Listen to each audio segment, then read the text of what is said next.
أهلا وسهلا، تحية طيبة لكل أحباب. مرحبا بكم في إحصائيات البالون اللي غادي تكون بالنسبة للموسم الفارط، والبداية ستكون بفريق النهضة الرياضية البركانية.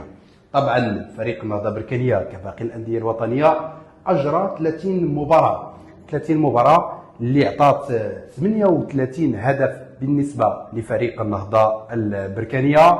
سجل عليه 23 هدف، تلقات الشباك ديالو 23 هدف، احتسب له 9 ضربات، سجل منها 8 أهداف. كذلك فريق النهضة البركانية حافظ على نظافة شباكه في 14 لقاء. فريق النهضة البركانية الهداف الفريق ديالو هو اللاعب اللي رحل خلال هذا الموسم يوسف الفحلي ب9 أهداف. كذلك هناك لاعب آخر وقع 7 أهداف اللي هو يوسف مهري، وأسامة المليوي كذلك عنده 5 أهداف. فريق النهضة البركانية عنده صاحب أكبر التمريرات الحاسمة هو اللاعب محمد المرابط ب5 تمريرات، فيما الفريق البرتقالي عنده لاعب مؤثر خلال المجموعة خلال الموسم الفارط اللي هو يوسف الفحلي. دائما ساهم في 13 هدف، سجل 9 أهداف و4 تمريرات حاسمة. يوسف الفحلي 4 ضربات ناجحة بالنسبة لضربات الجزاء. كذلك العميد يوسف ضايو 4 ضربات ناجحة من أصل 5 أهداف.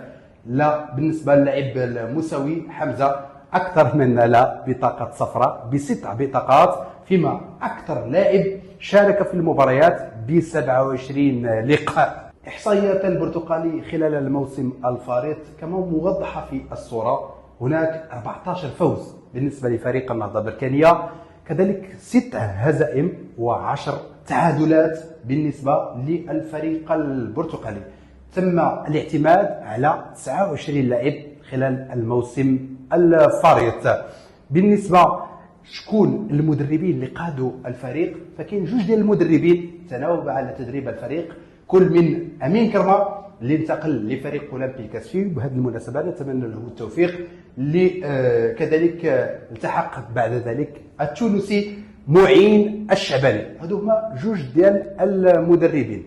بالنسبه للارقام لكل من امين كرمه فهو عنده 12 مباراه، 5 انتصارات، 5 تعادلات و2 ديال الهزائم. اما بالنسبه لمعين الشعباني فلعب 18 مباراه، عنده 9 انتصارات وعنده 5 تعادلات و4 هزائم كما توضح الصورة.